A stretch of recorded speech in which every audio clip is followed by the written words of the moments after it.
ஹல்லேலூயா. 104வது சங்கீதம் 104வது சங்கீதம் அதனுடைய 28வது வசனத்தை வாசிக்க கேட்கலாம்.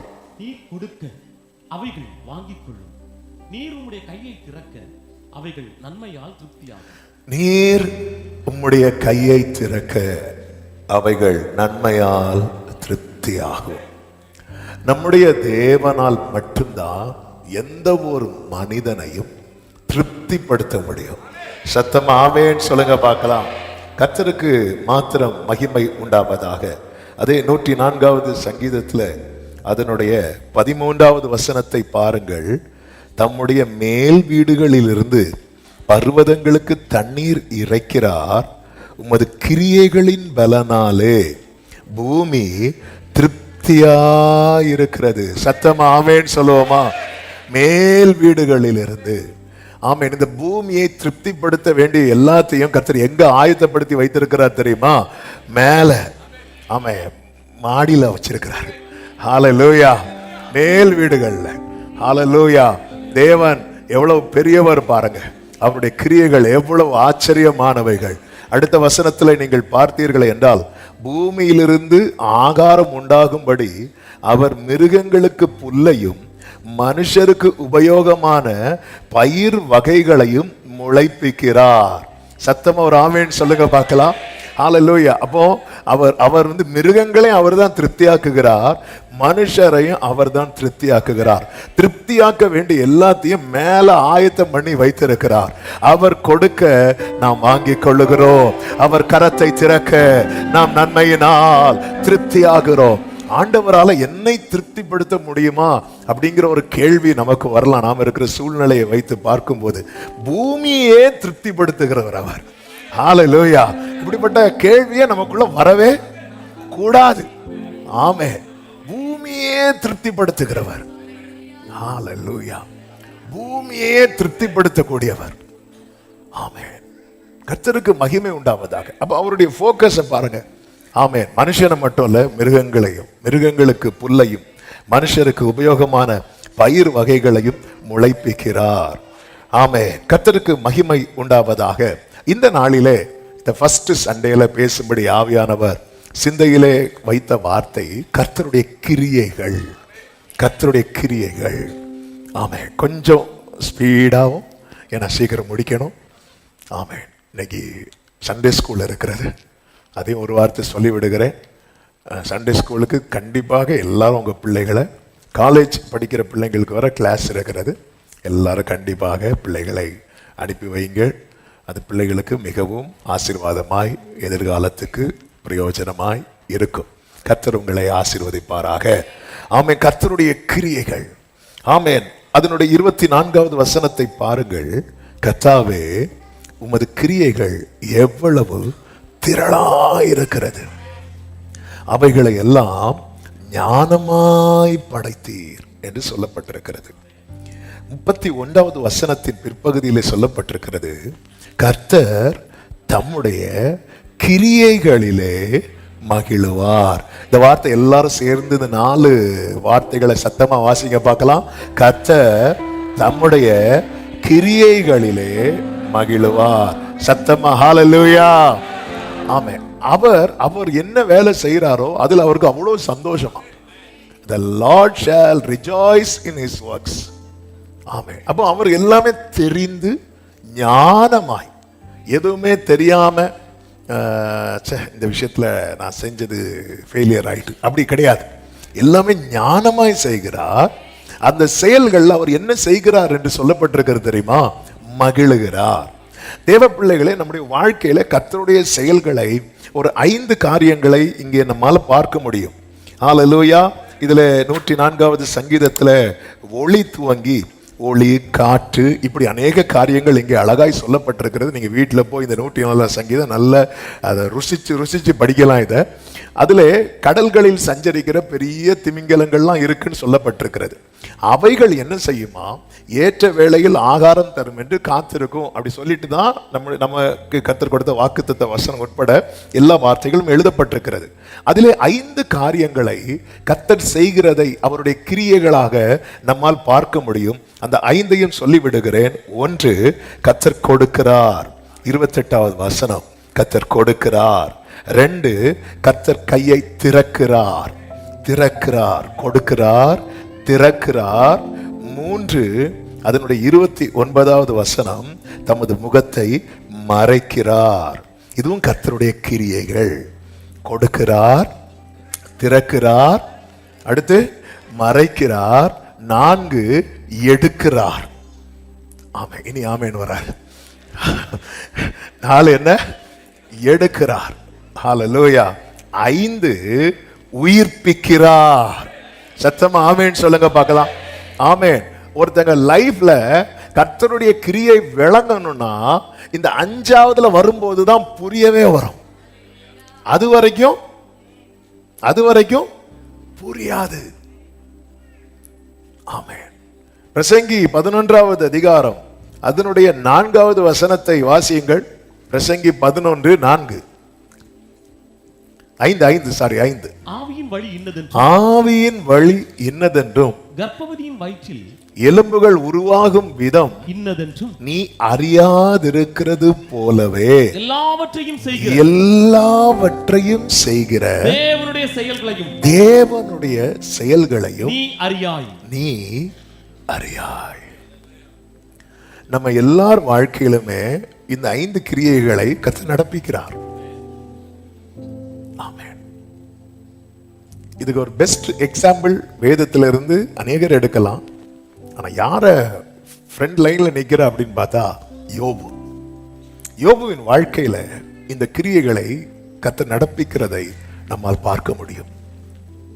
ஆனா யோபுவின் வாழ்க்கையில கர்த்தர் என்ன செய்கிறார், அவருடைய செயல் என்ன என்பது புரியணும்னா அவருடைய செயலின் முடிவில் தான் அது நமக்கு தெரிய வருகிறது. எனவேதான் யாக்கோபு 5வது அதிகாரம் அதனுடைய 11வது வசனத்துல இப்படி சொல்லப்பட்டிருக்கிறது, இதோ பொறுமையா இருக்கிறவர்களை பாக்கியவான்கள் என்கிறோமே, யோபின் பொறுமையை குறித்து கேள்விப்பட்டிருக்கிறீர்கள். அடுத்த வார்த்தையை பாருங்கள், கர்த்தருடைய செயலின் முடிவையும் கண்டிருக்கிறீர்கள். கர்த்தர் மிகுந்த உருக்கமும் இரக்கமும் உள்ளவராய் இருக்கிறாரே. அப்போ நம்ம கண்ணுக்கு எதுதான் தெரியுது அப்படின்னா அந்த செயலின் முடிவு தெரியுது. அதுக்கு முன்னாடி உள்ளது வரை நமக்கு தெரியல, புரியல. ஆண்டவர் ஏன் இப்படி செய்கிறார் தெரியல. அவரோ வென்றால் ஒரே மனதாய் இருக்கிறார். அவருடைய பிளான் தான் என்ன, அவருடைய நோக்கம் தான் என்ன? ஒன்றை மட்டும் புரிந்து கொள்ளுங்கள், கர்த்தர் எல்லாவற்றையும் ஞானமாய், அவர் அனந்த ஞானம் உள்ளவர். நம்ம பாடுவோமே, கிரகிக்க முடியா காரியம் செய்தீர், சர்வ ஞானியே உம்மை ஆராதிப்பேன். ஹல்லேலூயா. அப்படி படைத்து நட்சத்திரங்கள் எல்லாம் அப்படி வைக்கிறார் பாருங்க, ஒன்றோடு ஒன்று மோதாமல். அந்தந்த கோள்கள் அவங்க அது அந்த லைன்ல ஓடிட்டே இருக்கு, வேகமா ஓடிட்டே இருக்கு. ஆமென். எவ்வளவு ஞானமாய் சர்வத்தை சிருஷ்டிக்கிற கர்த்தர் நம்முடைய வாழ்க்கையில. அப்ப இந்த ஆரம்பத்திலே ஒன்றை புரிந்து கொள்ளுங்கள், தேவன் நடத்துகிற பாதையில அவர் நம்முடைய வாழ்க்கையில செய்கிற காரியங்கள் நமக்கு புரியவில்லை. எப்போ புரிய வரும்? அந்த செயல் முடியும் போது. ஆமென். பேதுருவின் காலை கழுவும் போது பேதுரு தடை செய்கிறான். தடை செய்யும் போது கர்த்தர் சொல்லுகிறார், நான் என்ன செய்யறேன்னு உனக்கு இப்போ புரியாது, உனக்கு பிற்பாடு தெரிய வரும். அந்த செயல் முடியும் போதுதான், எப்பவுமே அந்த காரியம் முடியும் போதுதான் இவங்க என்ன பண்ணிட்டு இருக்கிறாங்க ஒண்ணுமே புரிய மாட்டேங்குது. மனுஷன் செய்கிற பல காரியங்களே நம்முடைய நிறைய காரியங்கள் நமக்கு புரியவே மாட்டேங்குது. அப்போ சர்வ ஞானி அவர். அவருடையவர்கள் வாழ்க்கையிலே அவர் செய்கிற கிரியைகளிலே அவர் மகிழுகிறார். என் வாழ்க்கையில ஒண்ணு செஞ்சிட்டு இருக்கிறார், அதுல அவர் மகிழுகிறார். ஏன் மகிழுகிறார் தெரியுமா? அப்ப ஆண்டவர் நீங்க முகத்தை மறைச்சு நான் நடுங்குறேனே மகிழுகிறீங்களா? இல்ல, ரிசல்ட் அவர் மனசுல வச்சு மகிழுகிறார். கர்த்தருடைய மகிழ்ச்சி என்ன தெரியுமா? கர்த்தருடைய மகிழ்ச்சி என்ன தெரியுமா? தமக்கு முன் வைக்கப்பட்டிருக்கிற சந்தோஷத்தின் ரிசல்ட் அவருக்கு தெரியும். ரிசல்ட் தான் அவர் பார்க்கிறார். ரிசல்ட்டை பார்த்து ஓகே ரைட், கரெக்டா தான் போயிட்டு இருக்கு, இவன் லைஃப்ல கரெக்டா தான் நடந்துட்டு இருக்கு. ஏன்னா அவருக்கு இப்படி நடந்தாதான் அந்த ரிசல்ட் வரும். தமது கிரியைகளிலே மகிழுகிறார். ஒரு தேவ பிள்ளையும் அதை புரிந்து கொள்ள வேண்டும். இந்த 5 வந்து 3 பகுதியாக சொல்லி செபிக்கும்படி விரும்புகிறேன்.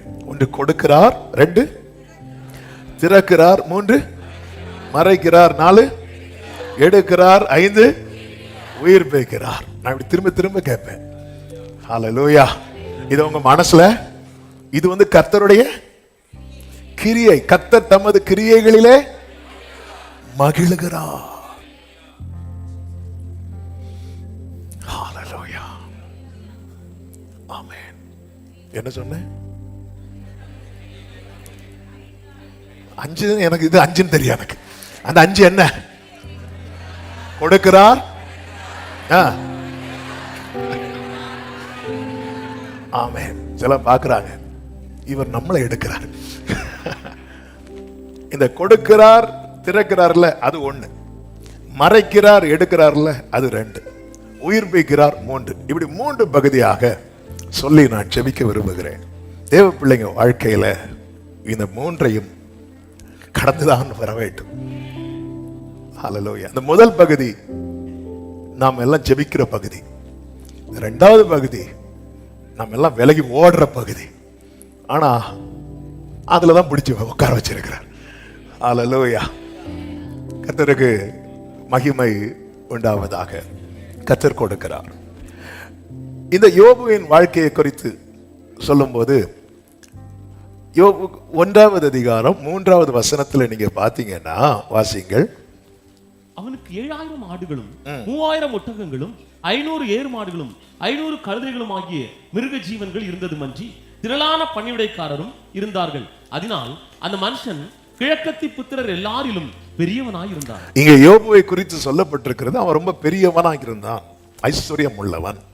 இந்த ஐஸ்வர்யம் வந்து அவனுக்கு திடீர்னு வந்தது அல்ல, ஃபுல்லா ஆரம்பத்திலே அப்படி இருந்ததும் அல்ல. அதுக்கான ஒரு அடையாளம் யோபு சொல்றாரு. இதெல்லாம் எப்படி வந்துச்சு அப்படின்னு 10வது அதிகாரத்தின் 12வது வசனத்துல, எனக்கு ஜீவனை தந்ததும் அல்லாமல் தயவையும் பாராட்டினீர். எனக்கு லைஃப் கொடுத்தீங்க, எனக்கு வாழ்வாதாரத்தை கொடுத்தீங்க. அந்த வாழ்வாதாரம் கொடுத்ததும் அல்லாம எனக்கு உங்க ஃபேவரும் கிடைச்சது, உங்க ஃபேவர் கிடைச்சது. எனவேதான் யோபு வாழ்க்கையில எல்லாம் இழந்த போது யோபு சொன்ன வார்த்தை என்ன தெரியுமா? கர்த்தர் கொடுத்தார் அப்படிங்கிறார். யோபு வாழ்க்கையில கர்த்தர் கொடுத்தார். கொடுக்கிறது மட்டுமல்ல, யோபுவின் வாழ்க்கையில கர்த்தர் கையை திறந்தார். அதையும் சாத்தானே சொல்லுகிறான் பாருங்கள். 1வது அதிகாரம் அதனுடைய 10வது வசனத்துல சாத்தான் என்ன செய்கிறான்? ஆண்டவரிடத்துல சொல்லுகிறான், நீர் அவனையும் அவன் வீட்டையும் அவனுக்கு உண்டான எல்லாவற்றையும் சுற்றி வேலி அடைக்கவில்லையோ? அடுத்த வார்த்தை, அவன் கைகளின் கிரியையை ஆசீர்வதித்தீர், அவனுடைய சம்பத்து தேசத்தில் பெருகிற்று. ஆண்டவர் அவனுக்கு ஒரு வாழ்வாதாரத்தை ஏற்படுத்தி கொடுக்கிறார். ஏற்படுத்தி கொடுத்த வாழ்வாதாரத்தை அடுத்து என்ன பண்றாருன்னா பிளஸ் பண்றார். இன்னைக்கு கர்த்தர் ஒவ்வொருவருக்கும் என்று ஒரு வாழ்வாதாரத்தை ஏற்படுத்தி கொடுத்திருக்கிறார். நம்முடைய ஆரம்பம் அற்பமானாலும் முடிவை சம்பூரணமாய் மாற்றுகிற ஒரு தேவன் நாம் ஆராதிக்கிற தேவன். இந்த யோபு வந்து எடுத்ததுமே 7000 ஒட்டகம் 6000 கழுதை அப்படிலாம் வரல. அவனுக்கு கர்த்தர் முதல்ல ஒரு வாழ்வாதாரத்தை செட் பண்ணி கொடுக்கிறார். அதன் பிறகு என்ன பண்ணுகிறார் என்றால் அதை அவர் பிளஸ் பண்றார். இதுக்கு யாரு சாட்சி? சாத்தானே சாட்சி. அவன் சொல்ற, நீர் அவன் கையின் கிரியையை ஆசீர்வதித்ததுனால அவனுடைய சம்பத்து தேசத்தில் என்ன ஆயிற்று? பெருகிற்று. அதுதான் வேதம் சொல்லுகிறது, கர்த்தருடைய ஆசீர்வாதமே ஐஸ்வர்யத்தை தரும். ஆமென். அதனோட அவர் என்ன கூட்ட மாட்டார்? வேதனையை கூட்ட மாட்டார். அப்ப இந்த யோபுவினுடைய ஆரம்பத்தை இதுல இருந்து ஓரளவுக்கு நம்மளால கணிக்க முடியும். என்னவென்றால், யோபு தனக்கு கொடுக்கப்பட்டதுல அவன் உண்மையா இருந்தான், நன்றாய் உழைத்தான். ஆமென். நீங்க ஆண்டவரை குறித்து நீங்க பைபிள்ல பாத்தீங்கன்னா அவருக்கு யாரை ரொம்ப பிடிக்கும் தெரியுமா? இந்த உண்மையா இருக்கிறவங்களையும் உழைக்கிறவங்களையும் ரொம்ப பிடிக்கும். அப்போ ஆண்டவருக்கு யாரை பிடிக்காது? சோம்பேறியையும் சும்மா இருக்கிறாங்க தெரியுமா? இது வந்து தேவனுக்கு வந்து பிடிக்கவே செய்யாது. இன்னைக்கு கர்த்தர் நமக்கு கையில ஒரு வேலையை ஏதோ ஒன்று கொடுத்திருக்கிறார், ஏதோ சம்திங் கொடுத்திருக்கிறார். அற்பமான ஆரம்பத்தினால யாரை சட்டை பண்ணலாம்? அதுல நம்ம எப்படி இருக்கிறோம்? நம்ம என்ன செய்யறோம்? ஆமென். கொஞ்சத்தில் உண்மையா இருக்கிறவனை கர்த்தர் அநேகத்தின் மேல அதிகாரியாய் நிறுத்துவாராம். நீதிமொழிகள் 22:29 சொல்லப்பட்டிருக்கிறது, தன் வேலையிலே ஜாக்கிரதையா இருக்கிறவனை நீ கண்டால் அவன் நீசருக்கு முன்பாய் நில்லாமல் ராஜாக்களுக்கு முன்பாக நிற்பான். வேலையில ஜாக்கிரதையா இருக்கிறவன் அப்படி நிற்பான். ஆமென். கர்த்தர் அவனை கனப்படுத்துவார், கர்த்தர் அவனை மேன்மைப்படுத்துவார். ஹalleluya. இந்த முதல் ஞாயிற்றுக்கிழமை இந்த சத்தத்தை சமீபத்திலும் தூரத்திலும் இருந்து கேட்கிற ஒவ்வொருவருக்கும் சொல்லுகிறேன், கர்த்தர் உங்களுக்கு என்ன வாசலை திறக்கிறாரோ அல்லது கர்த்தர் உங்களுக்கு என்ன கையின் கிரியைகளை உங்களுக்கு கொடுத்திருக்கிறாரோ அதை சந்தோஷமாய், அதை உண்மையாய், அதை மனப்பூர்வமாய் நீங்கள் செய்யுங்கள். கர்த்தருடைய ஆசீர்வாதம் உங்கள் சம்பத்தை பெருகும்படிக்கு கர்த்தர் அனுகிரகம் செய்வார். ஹalleluya. இந்த பரலோக ராஜ்யத்துல யாரு ஆண்டவருக்கு பிடிக்காது அப்படின்னா இந்த சும்மா இருக்கிறவங்களை பிடிக்காது. நீங்க என்ன பண்ணிட்டு இருக்கிறீங்க? நாங்க சும்மா இருக்கிறோம். ஒரு தேவ பிள்ளை வாழ்க்கையில வாயில இந்த வார்த்தை வரவே கூடாது. தேவனுடைய ராஜ்யத்தை குறித்து அநேக உவமைகளை ஆவியானவர் இயேசு கிறிஸ்து சொல்லி இருக்கிறதை சுவிசேஷங்களை பார்க்க முடியும். அதில் ஒரு உவமை தான் மத்தேயு சுவிசேஷம் 20வது அதிகாரம். பரலோக ராஜ்யம் வீட்டெஜமானாகிய ஒரு மனுஷனுக்கு ஒப்பாயிருக்கிறது. அவன் தன் திராட்சை தோட்டத்துக்கு வேலையாட்களை அமர்த்த அதிகாலையிலே புறப்பட்டான். அதனுடைய 3வது வசனத்துல 3ஆம் மணி வேளையில், 3ஆம் மணி வேளைன்னா காலையில 9 மணி, அவன் புறப்பட்டு போய் கடை தெருவிலே சும்மா நிற்கிற வேறு சிலரை கண்டு. நீங்க போங்க திராட்சை தோட்டத்துக்கு, உங்களுக்கு நான் கூலி கொடுக்கிறேன். அவர்கள் என்ன செய்தாங்க? போறாங்க. இப்படி ஒவ்வொருத்தரையா செட் பண்றார். அடுத்து 11ஆம் மணி வேளை வருகிறது. அதாவது ஈவினிங் 5 o'clock. இஸ்ரேல் யூத கணக்குப்படி உள்ள டைம் அது 11ஆம் மணி வேளை. அங்குள்ள டைம் கணக்கு வந்து காலை 6 மணி முதல் அப்படிதான் ஸ்டார்ட் ஆகும். காலை 6 மணி முதல் 7 மணி வரை முதலாம் மணி வேளை அப்படிதான் இருக்கும். ஆமென். 11ஆம் மணி வேளைன்னா ஈவினிங் 5 o'clock. 11ஆம் மணி வேளையிலும் அவன் போய் பார்க்கிறான், சும்மா நிற்கிற வேறு சிலரை கண்டு, நீங்கள் பகல் முழுவதும் இங்கே சும்மா நிற்கிறது என்ன? இது இந்த ஓமை எதுக்கு சொல்றார் அப்படின்னா, தேவ ராஜ்யம், பரலோக ராஜ்யத்தை வச்சு ஆண்டவர் பேசிட்டு இருக்கிறார். ஆமென். நல்ல கவனமா கேளுங்க. அப்போ தேவன் நமக்கு தருகிற நேரம் என்று ஒன்று இருக்கிறது. தேவன் நமக்கு தருகிற கிருபைகள் இருக்கிறது. தேவன் நமக்கு தருகிற வாய்ப்புகள் இருக்கிறது. இதை பயன்படுத்தாம நம்ம வீணாக்கி கொண்டு இருப்போம் என்றால் கர்த்தர் கணக்கு கேட்கிறார். நீங்க சும்மா நிற்கிறது என்ன? சும்மா நிற்கிறது என்ன? அதுக்கு அவங்க சொல்றாங்க, ஒருவரும் எங்களுக்கு வேலையிடவில்லை. அவன் அவர்களை நோக்கி, நீங்களும் திராட்சை தோட்டத்துக்கு போங்கள், நியாயமானபடி கூலி பெறுவீர்கள். இது தேவனுடைய ராஜ்யத்தை குறித்து கர்த்தர் சொல்லுகிறார். அப்ப தேவனுடைய ராஜ்யத்துல யாருக்கு இடம் இல்லை தெரியுமா?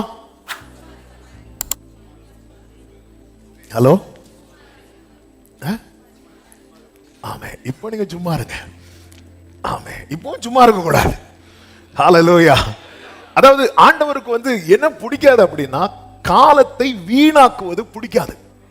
இந்த ஃபர்ஸ்ட் சண்டேல பரிசுத்த ஆவியானவர் பேச, ஆமா, எல்லாரும், அதாவது சும்மா இருக்கிற வாழ்க்கையில கையை திறக்க மாட்டேன்ட்டார். கர்த்தர் தம்முடைய கிரியைகளிலே மகிழும், அவருக்கு ஹாப்பி ஆகணும். ஈசாக்கு விதை விதைத்தான். அவன் சும்மா இருந்திருக்கணும். ஏன் சும்மா இருந்திருக்கணும்? அது என்ன காலம்? பஞ்சகாலம். பஞ்சகாலம் சொல்லிட்டு அவன் சும்மா காற்றை கவனிக்கிறவன். பிரசங்கி 11:4 வாசியுங்கள். பிரசங்கி 11:4. காற்றை கவனிக்கிறவன் விதைக்க மாட்டான், மேகங்களை நோக்குறவன் அறுக்க மாட்டான். இன்னைக்கு ரொம்ப காற்றா இருக்கு, இன்னைக்கு ரொம்ப மேகமா இருக்கு. இப்படி ஒவ்வொன்றையும் பார்த்து பார்த்து பார்த்து பார்த்து நிற்கிறவன் அவனை விதைக்கவும் மாட்டான், அவன் அறுக்கவும் மாட்டான் என்று வேதம் அழகாய் நமக்கு சொல்லி தருகிறது. தேவ பிள்ளைங்க, நம்முடைய வாழ்க்கை, என் வாழ்க்கையில கர்த்தர் கையை திறப்பார். நான் என்ன பண்ணிட்டு இருக்கிறேன்? எனக்கு கர்த்தர் கொடுத்ததுல நான் வந்து உண்மையா உழைக்கிறேனா? அதுல எனக்கு கொடுத்த காரியத்தை நான் சந்தோஷமாய் செய்கிறேனா? சந்தோஷமாய் செய்கிறானா? தன் வேலையில் ஜாக்கிரதையா இருக்கிறவனை நீ கண்டால் அவன் ராஜாக்களுக்கு முன்பாய் நிற்பான். தாவீதின் தலையில் அபிஷேகம் வைக்கப்பட்ட பிறகும் தன் தகப்பனுடைய கொஞ்ச ஆடுகளை அவன் மேய்த்து கொண்டு இருக்கிறான். திடீரென்று தகப்பன் கூப்பிடுகிறான் பாருங்க, போய் சகோதரர்களை விசாரிச்சுட்டு வான்னு. வேதம் சொல்லுகிறது, அவன் தன் ஆடுகளை காவலாளி வசமாய் விட்டு விட்டு, அந்த கொஞ்சத்துல அவன் எவ்வளவு உண்மையா இருக்கிறான் பாருங்க, அதை அப்படியே விட்டுட்டு போகல, காவலாளி வசமாய் விட்டு விட்டு அவன் யுத்த களத்துக்குள்ளே போகிறான். கர்த்தர் அவனை ராஜாவுக்கு முன்னாடி கொண்டு போய் நிறுத்துகிறார், ராஜாவாகவே உட்கார வைக்கிறார். அவன் ஆடு மேய்த்து கொண்டிருந்த போது சிங்கம் வந்துச்சு.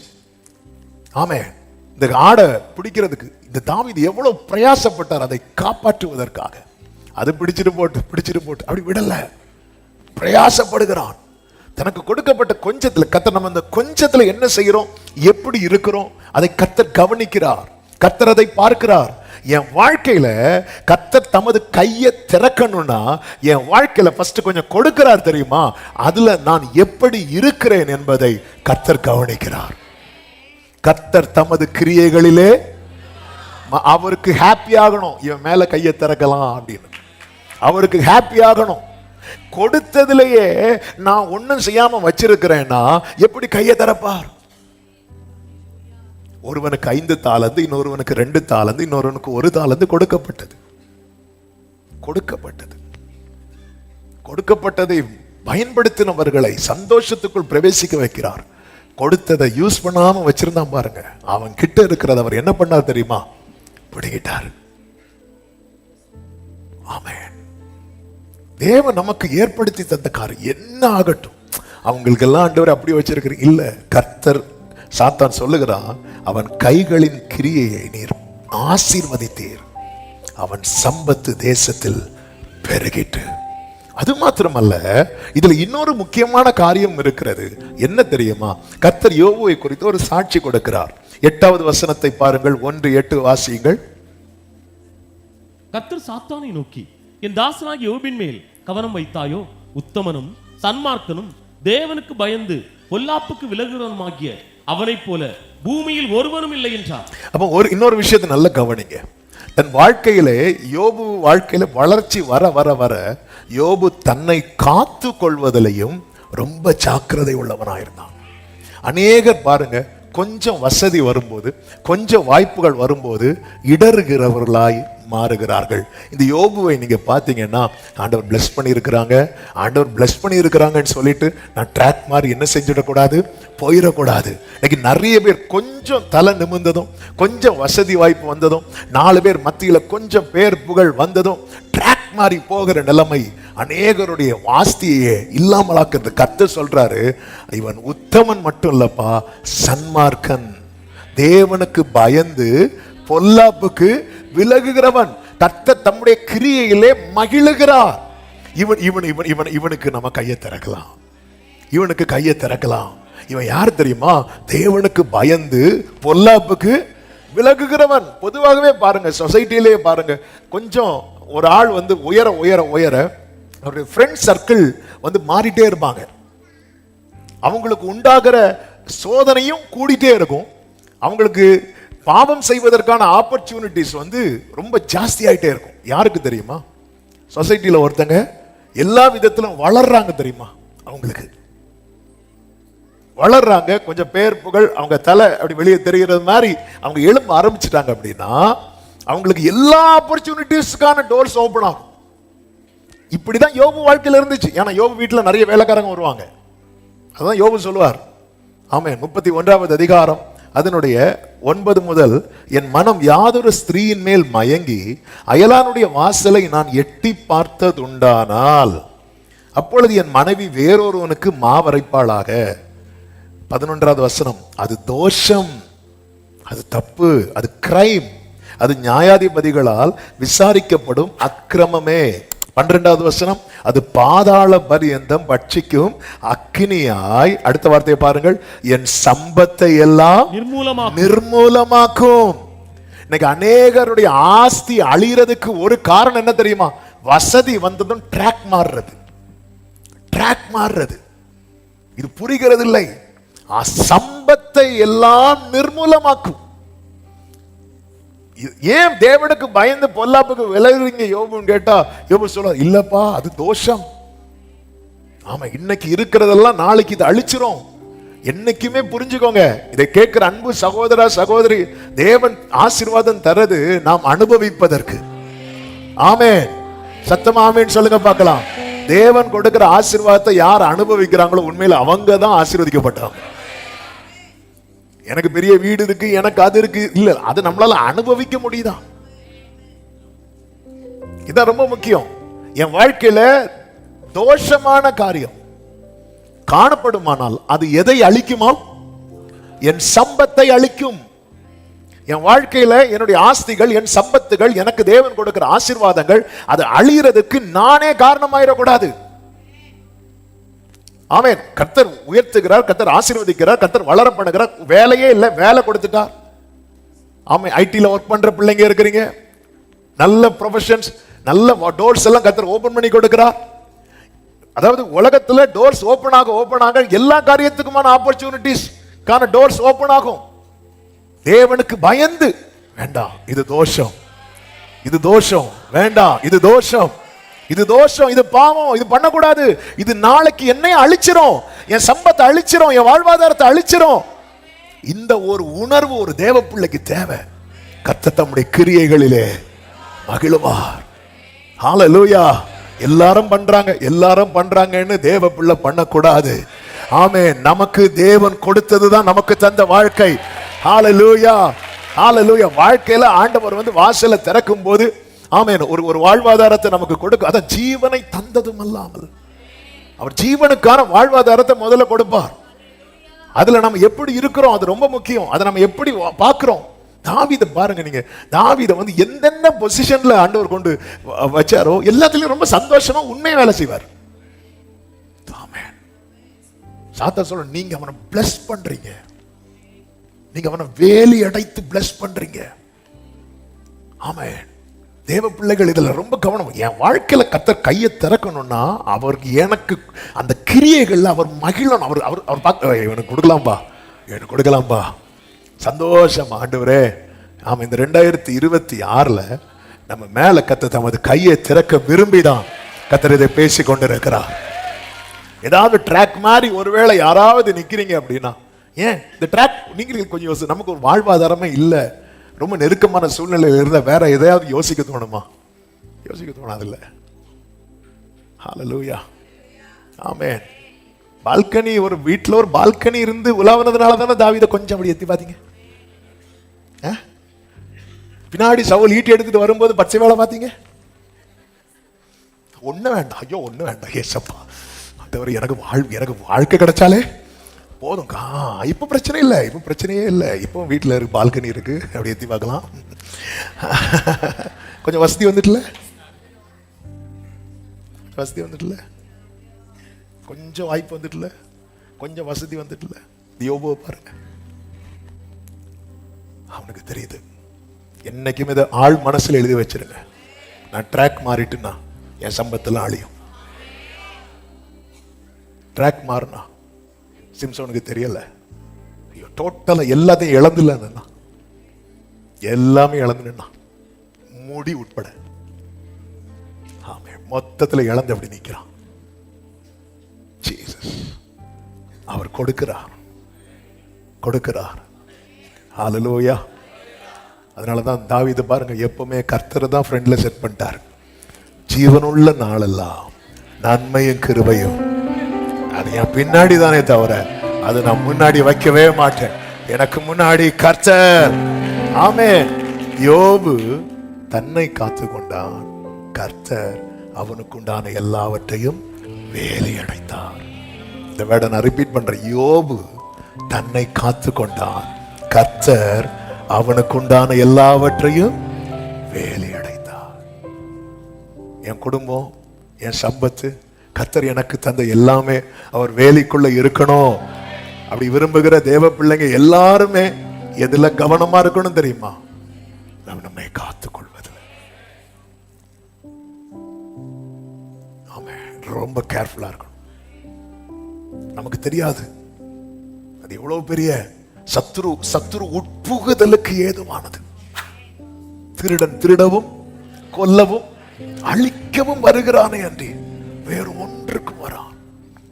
சத்ருக்கு நம்ம டோர் ஓபன் பண்ணி கொடுக்கிறோம். சத்துரு பாவம் செய்ய நமக்கு டோர் ஓபன் பண்ணி கொடுக்கிறான். அந்த டோருக்குள்ள என்டர் ஆயிட்டோம்னா நாம சத்துருவுக்கு நம்முடைய வாழ்க்கையில டோரை ஓபன் பண்ணி கொடுக்கிறோம். ஒரு தேவ பிள்ளைகள் ரொம்ப உறுதியா இருக்கணும். ஹல்லேலூயா. இன்னைக்கு ஏன் நம்மள அதாவது சத்துரு நயம் காட்டுகிறான். நீ எங்க இருந்து வருகிற அப்படின்னு ஆண்டவர் கேட்கிறார் சாத்தான்கிட்ட. அவன் சொல்றான், நான் பூமி எல்லாம், ஆமென், அதனுடைய 7வது வசனத்தை பாருங்கள். கர்த்தருக்கு அவன் பிரதியுத்தரமாக, பூமி எங்கும் உலாவி அதில் சுற்றி திரிந்து வருகிறேன். சத்துரு எதுக்கு சுற்றி திரிவான் பைபிள்ல இருக்கு சொல்லுங்க. கரெக்ட். எவனை விழுங்கலாமோ வென்று. அப்பதான் கேட்கிறார், யோபு பாத்தியா எங்க பார்க்க விடுறீங்க? அதாவது நான் சுற்றி திரிந்து வரேன்னால அர்த்தம் என்ன, நான் நிறைய பேரை விழுங்கிட்டு, சிலர் இருக்கிறதும் அப்படிதான் இருப்பாங்க, விழுங்கிட்டு இருக்கிறது மாதிரி. ஆமா, எங்க இருந்து வர, அது இப்பதான் 2 பேரை விழுங்கிட்டு உட்கார்ந்து இருக்கிறேன். யோபு பாத்தியா அப்படிங்கிறார். ஓ ஜீசஸ். ஏன்னா அவருடைய கிரியை, அவருடைய மனமகிழ்ச்சி நாட்டு அவன். யோபு பாத்தியா கேட்கிறான். அது நீங்க அவனுக்கு உண்டான எல்லாவற்றையும் சுற்றி வேலி அடைச்சு வச்சிருக்கிறீங்க. நீங்க அவனை பிளஸ் பண்றீங்க. இல்லைன்னா அவனால இப்படி பெருக முடியாது, அவனால திருப்தி அடைய முடியாது. நீங்க அவனை பிளஸ் பண்றீங்க. நீங்க பிளஸ் பண்றதுக்கு பதிலா அவனை கை வைங்க, ஒரு அடி கொடுங்க அப்படிங்கிறான். இப்ப கர்த்தர் என்ன செய்யறாருன்னா, சரி, ஏன்னா இப்ப சாத்தான் பேசுறத யாரும் கேட்டுட்டு இருக்கிறா தெரியுமா? 6வது வசனம். ஒரு நாள் தேவபுத்திரர் கர்த்தருடைய சந்நிதியில் நின்றபோது சாத்தானும் அவர் நடுவில் இருந்து நின்றான். இப்போ அப்ப சாத்தான் பேசுறதை யாரும் கேட்டுட்டு இருக்கிறா? தேவபுத்திரர் யாரு? தூதர்கள். இப்போ இந்த யோபு மேட்டர் ஓபன் பண்ணது யாரு? கர்த்தர். ஏதாவது ஒண்ணு கரங்கி குத்துவோம். யோபு மேட்டர் ஓபன் பண்ணது யாரு? இந்த கான்வர்சேஷன் யாருக்கும் நடக்கு? சாத்தானுக்கும் கர்த்தர். கேட்டுட்டு இருக்கிறது யாரு? தேவபுத்திர கேட்டுட்டு இருக்கிறாங்க. அப்ப சாத்தான் என்ன வைக்கிறான் கம்ப்ளைண்ட்? நீங்க என்ன பண்றீங்க தெரியுமா? அவனை சுத்தி வேலை அடைச்சு வச்சிருக்கிறீங்க.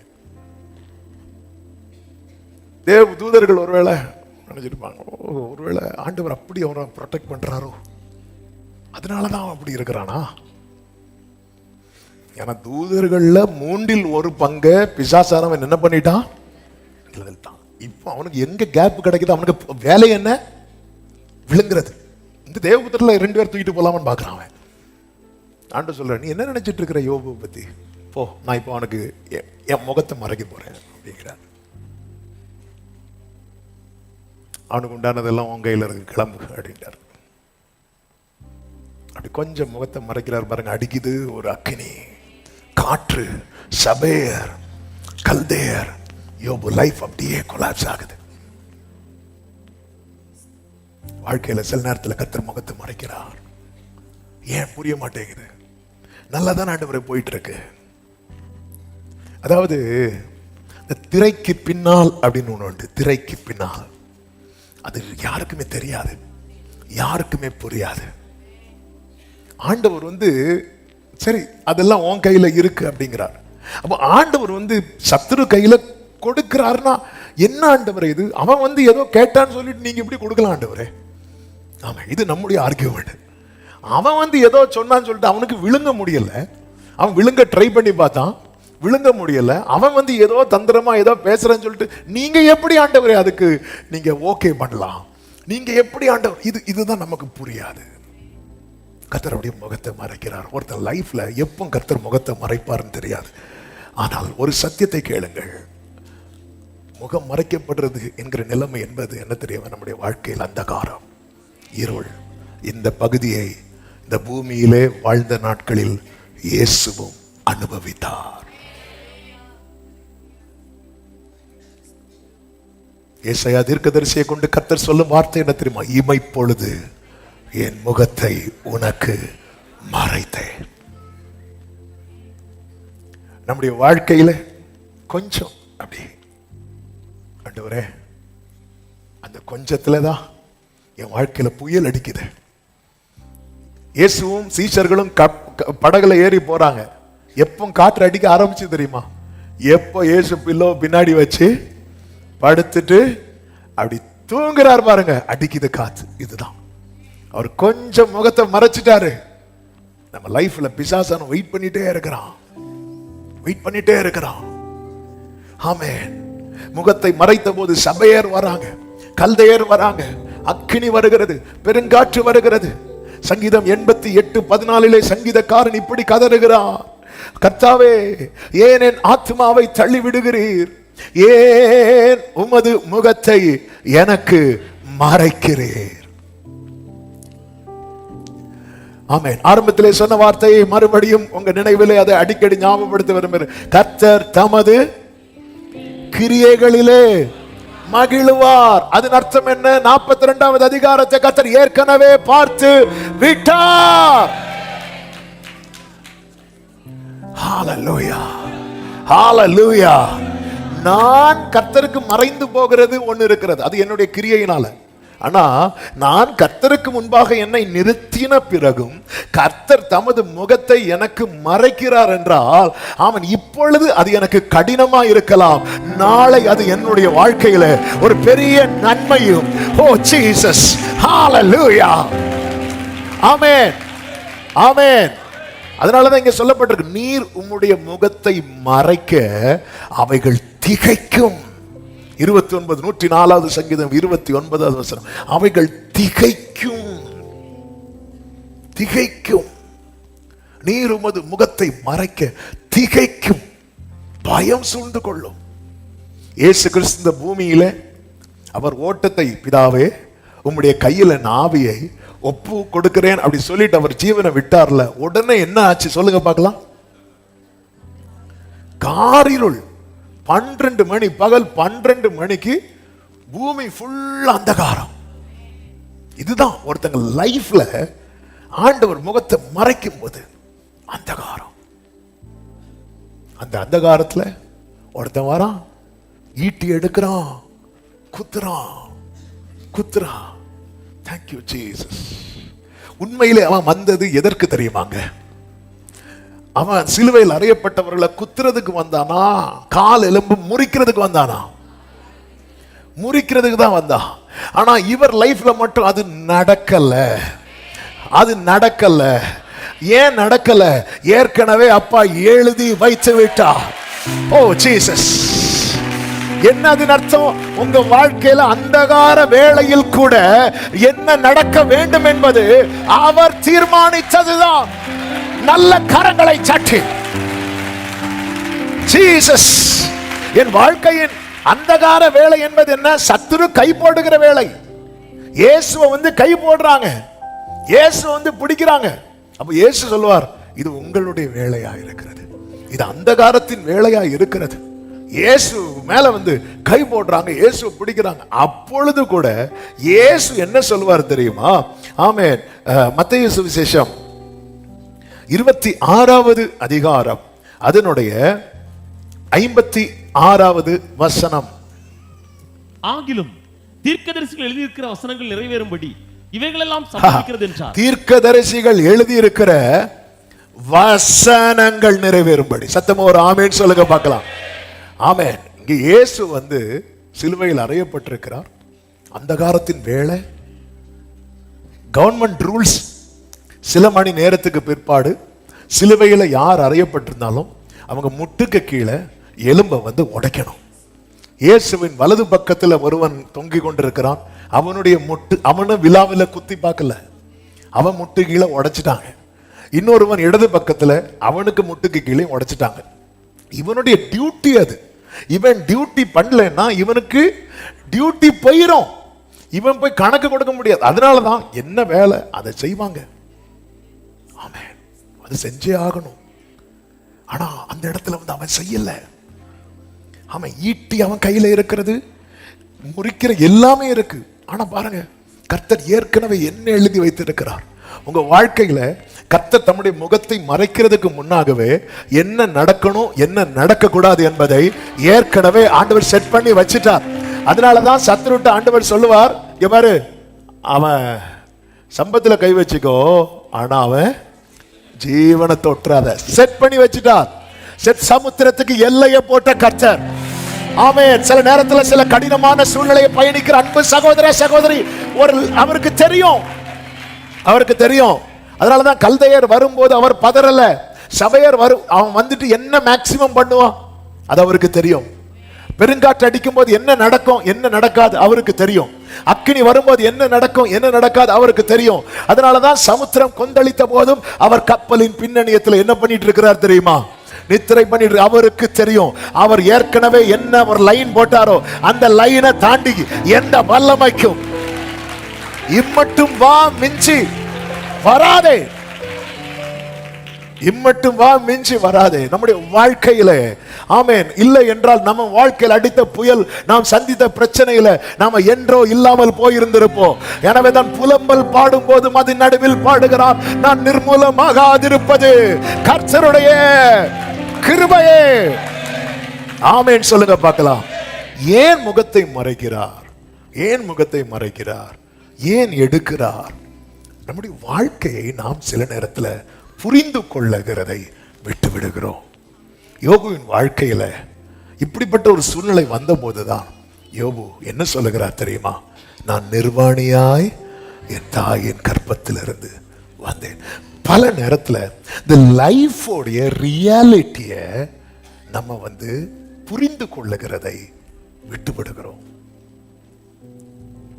நம்ம அப்படி வாழ்க்கையில பிஸியா அப்படி இப்படின்னு போகும்போது வாழ்க்கையினுடைய அந்த ரியாலிட்டி இதுதான் லைஃப். கர்த்தர் நமக்கு கற்று தருகிறார். பவுல் சொல்லுகிறார், வாழ்ந்திருக்கவும் எனக்கு தெரியும், தாழ்ந்திருக்கவும் கற்றுக்கொண்டேன். இந்த மன ரம்யமா இருக்கிறதுக்கு கற்றுக்கொண்டேன். கர்த்தர் கற்று தருகிறார். லைஃப் உடைய தாவீது சொல்றாரு, ஆண்டவரே நான் எவ்வளவு நிலையற்றவன் என்பதை உணரும்படிக்கு என் நாட்களின் அளவு இவ்வளவு என்பதையும் என் முடிவையும் எனக்கு தெரிவியும். இவ்வளவுதான் வாழ்க்கை. இவ்வளவுதான் வாழ்க்கை. வாழ்க்கை என்பது இவ்வளவுதான். எதுவுமே நிரந்தரம் கிடையாது, நிலையானது. கர்த்தர் கற்று தருகிறார். ஏன் இப்படி முகத்தை மறைக்கிறார்? கர்த்தர் நமக்கு நம் நிலையை உணர்த்தவும், நம்மை சுற்றிலும் இருக்கிறவர்கள் யார் என்பதை நமக்கு காண்பிக்கவும். யோபு வாழ்க்கையில நீங்க யோபுவின் புஸ்தகம் நீங்க இது வீக் ஃபுல்லா போய் மெடிடேட் பண்ணுங்க. நிறைய சத்தியங்கள் கடந்த 3 நாளா ஆண்டவர் அதுதான் கேட்க வைத்துக் கொண்டே இருக்கிறார், பார்க்க வைத்துக் கொண்டே இருக்கிறார். கர்த்தருக்கு மகிமை உண்டாவதாக. நம்மை சுற்றி யார் இருக்கிறாங்க? ஓகே, இயேசு சொல்லுகிறார், கூடவே ஒட்டிட்டு 12 பேர் இருந்தாங்க இயேசுக்கு. ஆண்டவர் சொல்றார், நீங்க எல்லாம் என்னை விட்டு போகும் காலம் வரும், ஆகிலும் நான் தனித்திறேன், என் கூட அப்பா இருக்கிறார். ஹல்லேலூயா, ஹல்லேலூயா. அதாவது வாழ்வின் பாதையில பல நேரத்துல நம்ம அறியாம நம்ம சுத்தி இருக்கிறவர்களை சார்ந்து கொள்ள ஆரம்பித்து விடுவோம். இல்ல, கர்த்தரை உணர்த்துகிறார். அது மாத்திரமல்ல, நமக்கு அவருடைய சப்போர்ட் எவ்வளவு தேவை என்பதையும், அவர் தயவுல தான் நம்ம நிக்கிறோம் என்பதையும் நம்ம புரியறதுக்காகவே சில நேரத்தில் என்ன பண்றாரு தெரியுமா? முகத்தை மறைக்கிறார். 30வது சங்கீதத்துல தாவீது அதை அருமையா சொல்லுவார். அதனுடைய 6வது வசனம், நான் ஒரு காலும் அசைக்கப்படுவதில்லை என்று நான் என் வாழ்விலே சொன்னேன் என்ற வார்த்தைக்கு சரியான மொழிபெயர்ப்பு என்னவென்றால், நான் வளமுடன் இருக்கையில் சொன்னேன். அதாவது லைஃப்ல செட்டில் ஆனதும் நான் நினைச்சேன், நான் ஒரு காலம் அசைக்கப்படுவது இல்லை. அப்பதான் பார்த்தார், அப்படியா ராஜா நான் அப்படி. அடுத்த வசனம், ஆமென், கர்த்தாவே உம்முடைய தயவினால் நீர் என் பர்வதத்தை திடமாய் நிற்க பண்ணி இருந்தீர், உமது முகத்தை நீர் மறைத்து கொண்ட போதோ நான் கலங்கினவனானேன். அதை அப்படியே ஒரே லைன்ல சொல்றேன் புரியறதுக்கா. நான் நினைச்சேன் நம்ம இனியெல்லாம் விழுறதுக்கு வாய்ப்பே இல்லை. நானும் நினைச்சேன் போன வாரம் நமக்கெல்லாம் இது வராது நினைச்சிட்டு அப்படி என்கிட்ட பேசுற ஒரு ஆள்கிட்ட அப்படி லூஸ் டாக்ல ஒரு வேடை விட்டேன். ஆண்டவர் பார்த்தார், அப்படியா உட்கார். ஹல்லேலூயா. சில நேரத்தில் நம்ம பேசிடுவோம். அந்த செர்மன் ப்ரிப்பேர் பண்ணும்போது எனக்கு உடனே ஆண்டவர் தான் ஞாபகத்தில் கொண்டு வந்தார். ஆமே. ஆனா அவருடைய தயவை பாருங்க. ஹalleluya. கர்த்தர் நியூ இயர் சர்வீஸ்ல கொண்டு வந்து நிறுத்திட்டார். ஆண்டவர் நல்லவர், தயவினால் நிற்க பண்ணி இருந்தீர். பல நேரத்துல நம்ம இத அதாவது அதாவது அதாவது ஒருத்தங்க ஆக்சிடென்ட், பெரிய ஒரு ஆக்சிடென்ட்ல இருந்து தப்பி வராங்க, அவங்க ஒரு சாட்சி கொடுக்கும்போது நம்ம அடையிறோம். ஆனா ஒரு ஆக்சிடென்ட்ல நம்ம பாதுகாத்ததை நம்ம மறக்கிறோம். நான் சொல்றது புரியல? எனக்கு ஆண்டவர் என்ன பண்ணார்? இரு கொஞ்சம் முகத்தை மறைக்கிறேன். என்ன ஆண்டவர் கண்டுக்கவே மாட்டேங்கிறார். மூஞ்ச பார்த்துட்டு இருக்கும் பாரு, அதுக்கே நீ எனக்கு நீ என்ன சொல்ற? கண்டுக்கவே மாட்டேங்கிறார். நான் கண்டுக்கலைன்னா என்ன ஆகும் தெரியுமாடா? நம்ம பல நேரத்தில் நான் ஜெபம் பண்றதெல்லாம் நிக்கிறேன். யோபு, நீங்க இந்த யோபு புத்தகம் படிக்கும்போது தெரியும், யோபு தன்னை அறியாம, அதனாலதான் இடையில கேட்பார், நான் அப்படி என்ன தப்பு பண்ணிட்டேன், எனக்கு ஏன் இப்படி நடக்குது? அதாவது எனக்கு ஏன் இப்படி நடக்குதுன்னு ஒருத்தன் கேட்கறானாலே அவனுக்குள்ள என்ன இருக்கு தெரியுமா? பெருமை இருக்கு. என்ன பெருமை?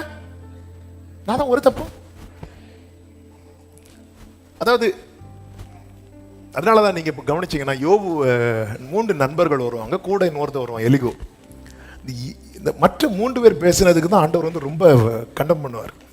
இந்த எலிகோ பேசினதை வந்து ஆண்டவர் வந்து, ஏன்னா எலிகோவா பேசல, கர்த்தர் தான் அவனை பேச வைத்தார்.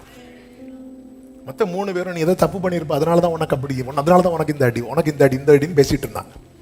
ஆனா எலிகோவை வச்சு ஆண்டவர் பேசும்போது சொல்றார் பாருங்க, யோபு 33வது அதிகாரம் அதனுடைய 16, 17, 18 வசனங்களை கொஞ்சம் வேகமாய் பார்க்கலாம். அவர் ராக்காலத்து தரிசனமான சொப்பனத்திலே மனுஷனுடைய செவிக்கு தாம் செய்யும் காரியத்தை வெளிப்படுத்தி அதை அவர்களுக்கு வரும் தண்டனையினாலே தாம் செய்யும் காரியத்தை அவர் அவர்களுக்கு வரும் தண்டனையினாலே முத்திரை போட்டு மனுஷன் தன்னுடைய செய்கையை விட்டு நீங்கவும், அடுத்த வார்த்தை, மனுஷனுடைய பெருமை அடங்கவும் செய்கிறார். இதெல்லாம் ஆக்சுவலா நல்ல, இது வந்து ஒரு சத்தியத்தை புரிந்து கொண்டேன். என்ன அப்படின்னு, அந்த பெருமை இல்லாத மனுஷனே கிடையாது. எனக்கு ஒருத்தன் பெருமையை இல்லைன்னு சொல்ற தெரியுமா, அதான் பெருமை. எனக்கெல்லாம் பெருமையே கிடையாதுப்பா. இல்ல உங்களுக்கு பெருமை இருக்கு, என்ன சொன்ன நம்ம, எனக்கு இதெல்லாம் அதான் ஏன் எனக்கு இப்படி பண்றார் அப்படி கேட்கிறோம்னாலே அதன் அர்த்தம் என்ன, நான் ஓகேங்கிறது மாதிரி என்ன காண்பிக்கிறேன்னு தானே அர்த்தம். எனக்கு ஏன் இது நடக்கு, எனக்கு ஏன் இப்படி பண்றீங்க அப்படின்னு அர்த்தம். நான் தான் பலி செலுத்துறேன் ஆண்டவரே, என் பிள்ளைங்க பர்த்டேக்கு கூடும்போது யோபு கரெக்டாக பலி செலுத்துவார், நான் கரெக்டாக தான் பண்ணிட்டு இருக்கிறேன். ஏன் ஆண்டவருடைய டார்கெட்டே என்ன தெரியுமா? இதுதான் இங்கதான் புரிஞ்சுக்கணும். அதான் எலிகோ வச்சு அழகா பேசுறார். அடுத்த வசனத்தை பாருங்கள், 18வது வசனம். இவ்விதமாய் அவன் ஆத்துமாவை படுகுழிக்கும், அவன் ஜீவனை பட்டய வெட்டுக்கும்.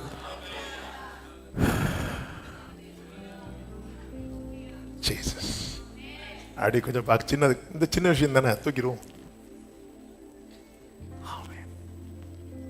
அதான் சொல்லல, அவர் எங்க கரெக்ட் பண்றாருன்னே தெரியாது, எப்படி கரெக்ட் பண்றாருன்னே தெரியாது.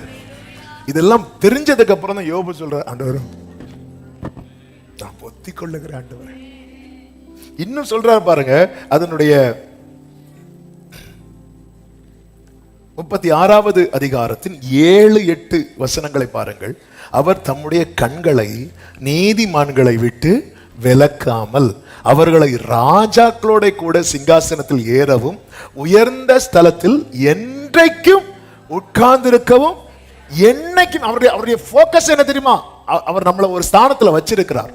அதுல நீ வந்து ஒரு நாள் இருக்க கூடாது, என்னைக்குமே இருக்கணும். அதுக்கு என்ன செய்யற? அடுத்த வசனத்தை பாருங்கள். அவர்கள் விலங்குகள் போடப்பட்டு உபத்திரவத்தின் கயிறுகளால் கட்டப்பட்டிருந்தாலும் அவர் அவர்கள் கிரியைகளையும் மிஞ்சி போன அவர்களுடைய மீறுதல்களையும் அவர்களுக்கு தெரியப்படுத்தி அக்கிரமத்தை விட்டு திரும்பும்படி அவர்கள் செவியை திறந்து கடைந்து கொள்ளுகிறார். அவர்கள் அடங்கி அவரை சேவித்தால் தங்கள் நாட்களை நன்மையாகவும் தங்கள் வருஷங்களை செல்வ வாழ்வாகவும் போக்குவார்கள். ஃபியூச்சர் நல்லா இருக்கிறதுக்காக, மேன்மையா இருப்பதற்காக கர்த்தர் என்ன செய்கிறார் தெரியுமா? உபத்திரவம் என்கிற காரியத்தில். அதனாலதான் தாவீது சொல்லுகிறார், நான் உபத்திரவப்பட்டது எனக்கு நல்லது. ஆமென் சொல்லுங்க பார்க்கலாம். தேவன் நிர்ணயித்த காரியம் அவர் மனசுல வச்சிருக்கிறார். சரி, ஒரு வாட்டி கூட அதை இன்னும் பெர்ஃபெக்ஷன், இன்னும் பெர்ஃபெக்ட் ஆகும், இன்னும் அதை கிளியர் பண்ணும், இன்னும் என்னன்னு நமக்கு தெரியாது. அதனாலதான் தாவீது ஜெபம் பண்றார், மறைவான குற்றங்களுக்கு உமது அடியேனை விலக்கி. ஆண்டவரே, நான் இப்படி, எனக்கு ஏன் இப்படி நடக்குது அப்படி ஒரு கேள்வி வைக்கிறானாலே நமக்கு ஏதோ ஒரு பெருமை இருக்கு. இது ஏற்றுக்கொள்ள கடினமா இருக்கலாம். ஒரு நீதிமான், அதாவது அவருடைய போக்கஸ் யார் மேல இருக்குதோ அவங்களை கர்த்தர் இப்படிதான் ட்ரீட் பண்ணுவார். காரணம், கர்த்தர் அவர்களை வைத்திருக்கிற ஸ்தானம் அப்படிப்பட்ட உயர்ந்த ஸ்தானம், அப்படிப்பட்ட மேலான ஸ்தானம். சத்தம் ஆமேன் சொல்லுங்க பார்க்கலாம். ஆமேன். அவரோ வென்றால் ஒரே மனதா இருக்கிறார். இதெல்லாம் முடித்து விட்டு ஆமேன், கர்த்தர் என்ன செய்தார் தெரியுமா? உயிர்ப்பித்தார், உயிர்ப்பித்தார். அதற்காக கர்த்தர் செய்த காரியங்கள் யோபுவின் புஸ்தகம் 42வது அதிகாரம் அதனுடைய 9 பிற்பகுதியிலே சொல்லப்பட்டிருக்கிறது. அப்பொழுது கர்த்தர் யோபின் முகத்தை பார்த்தார். 10வது வசனத்துல அவன் சிறையிருப்பை மாற்றி அவனுக்கு முன் இருந்த எல்லாவற்றை பார்க்கிலும் இரண்டத்தனையாய் கர்த்தர் அவனுக்கு தந்தருளினார். 12வது வசனம், கர்த்தர் யோபின் முன்னிலைமையை பார்க்கிலும் அவன் பின்னிலைமையை ஆசீர்வதித்தார். 17வது வசனம், யோபு நெடுநாள் இருந்து பூரண வயதுள்ளவனாய் மரித்தான். சத்தம் அவர் ஆமேன் சொல்லுங்க. இதைதான் சங்கீதக்காரன் 71, 20, 21 சொல்லுகிறான். இன்னும் 2 வசனங்களை வாசித்து ஜெபிக்கலாம். ஆமென். அநேக இக்கட்டு, எல்லாரும் இந்த வார்த்தையை சத்தமாய் சேர்ந்து வாசிக்கலாமா? அநேக இக்கட்டுகளையும் ஆபத்துகளையும் காணும்படி செய்த என்னை நீர் திரும்ப உயிர்ப்பித்து பூமியின் பாதாளங்களில் ஏற பண்ணுவீர். அடுத்த வார்த்தை, என் மேன்மையை பெருக பண்ணி என்னை மறுபடியும். எத்தனை பேர் விசுவாசிக்கிறீங்க? எத்தனை பேர் நம்புறீங்க? அவர் யோபின் முகத்தை பார்த்தது போல மறுபடியும் மறுபடியும் இமைப்பொழுது என் முகத்தை உனக்கு மறைத்தேன், உருக்கமான இரக்கங்களால் உன்னை நான் சேர்த்துக் கொள்ளுவேன். இமைப்பொழுது என்ன பண்றார்? எல்லாம் கரெக்ட் பண்றார். அதனாலதான் எரேமியா ஜெபம் பண்றார், ஓ லார்ட் கரெக்ட் மீ, கர்த்தாவே என்னை தண்டியும். கர்த்தர் தம்முடைய கிரியைகளிலே என்ன கரெக்ட் பண்றது ஆண்டவருக்கு ரொம்ப பிடிக்கும். ஆமென். ஆண்டவரே, ஆண்டவர் நீங்க கரெக்ட் பண்ணும்போது 4 பேர் பார்த்து 4 விதமா பேசுறாங்க. 4 பேர் 4 விதமா பேசிட்டு போட்டோம். நாளைக்கு நான் வரும்போது என் கூட நீ இல்லைன்னா என்னெல்லாம் பேசுவாங்க? ஹல்லேலூயா. நம்ம இன்னைக்குள்ள சூழ்நிலையை பார்த்து முறுமுறுக்கிறோம். அவர் நாளைக்குள்ள நிலையை பார்த்துட்டு அவர் கரெக்டா பண்ணிட்டு இருக்கிறார். ஹல்லேலூயா. அதனாலதான் இஸ்ரவேலர்கள் தங்கள் பிழைகளை உணரும் போது அவங்க பயன்படுத்துற வார்த்தைகளில் ஒன்று என்ன தெரியுமா? கர்த்தாவே நீர் நீதி உள்ளவர், நீங்க கரெக்டா தான் பண்றீங்கப்பா, நீர் அநீதி பண்ணவில்லை என் வாழ்க்கையில, நீர் நீதி உள்ளவர். மேன்மையை பெருக பண்ணி. நாகும் 2வது அதிகாரம் 1-2 வசனங்களில் என்ன சொல்லப்பட்டிருக்கிறது? சிதறடிக்கிறவன் உன் முகத்துக்கு முன்பாக வருகிறான், அரணை காத்துக்கொள், வழியை காவல் பண்ணு, அறையை கட்டியாய் கட்டிக்கொள், உன் பலனை மிகவும் ஸ்திரப்படுத்து. என்னதுன்னு அர்த்தம்? சில நேரத்தில் உன் வாழ்க்கையில் இப்படி என் முகத்தை மறைக்கிற சூழ்நிலை வரும். அந்த நேரத்தில் சிதறடிக்கிறவன் வருவான். நீ தளர்ந்திராத, நீ சோர்ந்து போயிராத. 2வது வசனம், வெறுமையாக்குகிறவர்கள் அவர்களை வெறுமையாக்கி அவர்களுடைய திராட்சை கொடிகளை கெடுத்து போட்டாலும் கர்த்தர் யாக்கோபின் மகிமையை திரும்பி வர பண்ணுவது போல இஸ்ரவேலின் மகிமையும் திரும்பி வர பண்ணுவார். எத்தனை பேர் ஆமென் சொல்றீங்க? அதனால இன்னைக்கு ஒரு காற்று அடிச்சிட்டு, இன்னைக்கு ஒரு அக்கினி விழுந்துட்டு எல்லாம் போச்சு, எல்லாம் கைவிட்டு போச்சு இல்ல. உன் அறையை கட்டிக்கொள், உன் பலனை ஸ்திரப்படுத்து. ஆமென். கர்த்தர் எல்லாவற்றையும் திரும்ப கர்த்தர் உயிர்ப்பிப்பார். இந்த 104வது சங்கீதத்தின் அதனுடைய 30 வாசியங்கள் ஜெபிக்கலாம். நீர் உம்முடைய ஆவியை அனுப்பும் போது அவைகள் சிருஷ்டிக்கப்படும், நீர் பூமியின் ரூபத்தை அவர் அடையாளத்தையே மாற்றுகிறார், புதிதாக்குகிறார். ஆமென். யோபு தண்டிக்கப்பட்ட போது என்று சொல்வதை விட யோபுவின் வாழ்க்கையில் அந்த ஒரு அந்தகாரத்தின் சூழ்நிலை வந்தபோது யோபுவை பார்த்தவர்கள் கொஞ்சம் பேர். ஆனா யோபுவின் வாழ்க்கையில கர்த்தருடைய அந்த உயிர்ப்பிக்கிற அனுபவம் வந்தபோது யோபுவை பார்த்தவர்கள் அநேகர்.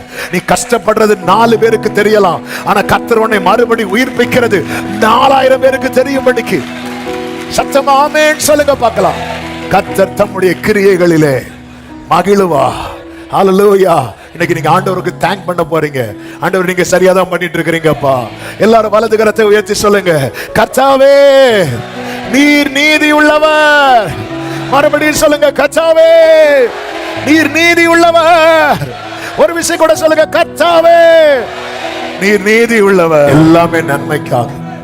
அதான் யோபுவின் மற்ற 3 நண்பர்கள் யோபுவை நீ இப்படி பண்ண அதனாலதான் சொல்லிட்டு இருக்கிறாங்க. ஆனா எலிகு என்பவனை வச்சு சொல்ற, இல்லப்பா அது நன்மைக்கு. இன்னைக்கு கர்த்தர் பேசுற வார்த்தை அதான். சில நேரத்தில் நான் முகத்தை மறைக்கிறது கூட உன்னை கரெக்ட் பண்ணதான். என் மனசுல ஆண்டவர், உங்க மனசுல என்ன ஆண்டவர் இருக்கு? இந்த ராஜாக்கள் இருக்கிற ஸ்தானம் இருக்குல்ல, அதுதான் நான் உனக்கு வைத்திருக்கிற ஸ்தானம். அந்த குவாலிட்டி உன்கிட்ட வெளிப்படதான். ஆண்டவர் ஒரு நாள் தீமை செய்ய மாட்டா. ஆண்டவர் ஒரு நாள் தீமை செய்ய மாட்டா. ஆமே, அவர் நம்மளை எப்படி பார்க்க விரும்புகிறார்? அதனாலதான் அவர் உட்கார்ந்து புடமிட்டு கொண்டிருக்கிறார். ஹல்லேலூயா. இந்த பாதையை வேண்டான்னு சொல்லாதீங்க. இதை ரிஜெக்ட் பண்ணிடாதீங்க. கிருபையை கேளுங்க, கர்த்தர் நடத்துவா. அவர் மறைக்கிறவர், எடுக்கிறவர் மட்டுமல்ல, மீண்டும் உயிர்ப்பிக்கிறவர்.